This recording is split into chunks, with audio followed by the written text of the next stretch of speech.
Alright, so this right here is the Portronics Hydra 10 mechanical gaming keyboard, and I'm not gonna lie, after using it, I am surprised.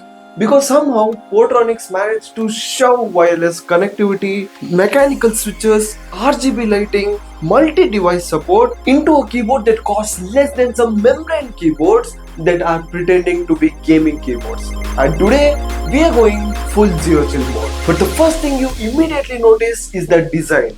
This thing looks actually clean, like genuinely aesthetic. White body, compact layout, RGB lighting underneath, and speaking of which, let's head to the design and build quality. The Hydra 10 uses a compact 68 key layout. Now if you have never used a compact keyboard before, this means you lose the number pad, but you save a lot of desk space. And honestly, for gaming setup, this is way better. You get more mouse movement space, your setup looks cleaner, and the keyboard becomes super portable. The keyboard is lightweight, it weighs about 580 grams, but it's not so light that it feels like a toy like. And surprisingly, the plastic quality is also pretty good. One more thing, this keyboard is not hot swappable. And now we move to the next topic, that is switches and typing experience. Now this is where things get interesting. The Hydra 10 comes in three types of keys: red keys, blue keys and brown keys. Red keys, best for gaming, linear feel, smooth presses and less resistant. Brown keys, middle ground, a bit tactile but not insanely noisy. Blue switches, loud, clicky, sounds like you're typing in a typewriter. Now the version I have got here is the brown keys version. The keys actually feels responsive, and compared to the old membrane keyboard, this feels a massive upgrade. Like once you start using mechanical keyboard, going back feels illegal.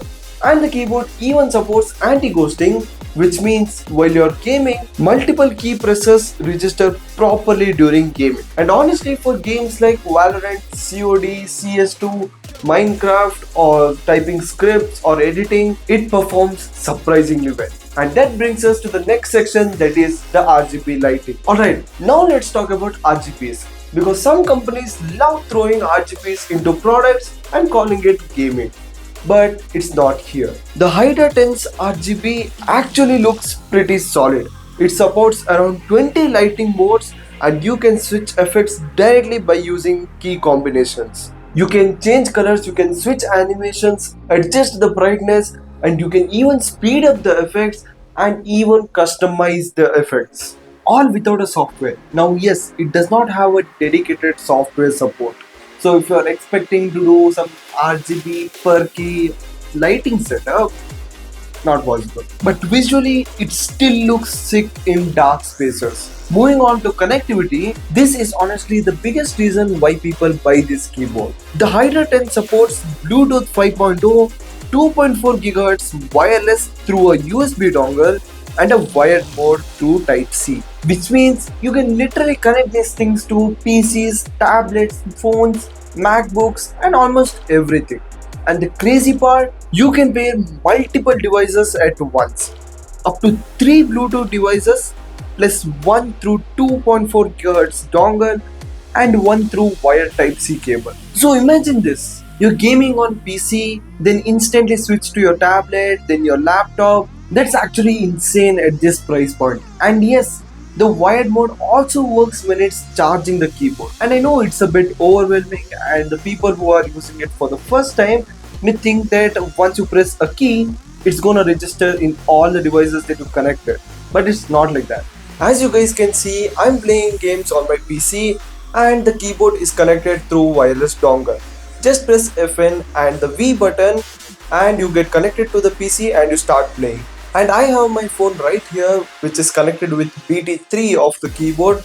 So I just press FN and C button and I write whatever I want. And if you want to use it through wire, just off the keyboard and plug and play. Now this is all about connecting this keyboard with multiple devices. Moving on to the battery performance, the keyboard comes with an 1000 mAh battery. RGB on max brightness obviously drains the battery fast. Some users reported several days with normal usage, while some reported that it drains quicker when the RGB is on max setting. And it's obvious, it's a gaming keyboard with RGB, it does drain if you're using the RGB. It does not only happen with this keyboard, it happens with every keyboard. So should you buy this Hydra 10? Here's the truth. If your budget is around 2000 to 3000 and you want mechanical switches, wireless connectivity, RGB, compact size, gaming feel and multi-device support, this keyboard is honestly one of the strongest feature-packed options in this price range, especially for gamers, students, content creators, and people building aesthetic setups on a budget. It actually lands some pretty solid punches. So yeah, that was a Portronics Hydra 10, a keyboard that looks premium, feels surprisingly good, and packed with a ton of features. And make sure to subscribe because soon I'll be releasing a video of reviewing a monitor which honestly I did not think that these many features could be shoved into a monitor at this insane price range. And I'll see you in that video.